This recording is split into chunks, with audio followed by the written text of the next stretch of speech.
నమస్తే, welcome to A1 TV Telugu news updates చూద్దాం. గత 6 సంవత్సరాలుగా బస్ సదుపాయం లేక తీవ్రంగా ఇబ్బందులు ఎదుర్కొంటున్న దిల్సుఖ్ నగర్ నుండి జేబీఎస్ వయా ఆర్కేపురం ప్రయాణించే వాసులకు తీపి కబురు అందించారు.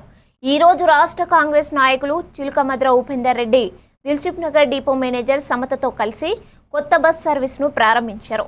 ఈ సందర్భంగా ఉపేందర్ రెడ్డి మాట్లాడుతూ ప్రజల సమస్యలు పరిష్కరించడం ప్రభుత్వాల కర్తవ్యమన్నారు. ఈ సర్వీసు పునరుద్ధరణ ద్వారా వేలాది మంది ప్రయాణికులు లాభపడతారు అని పేర్కొన్నారు.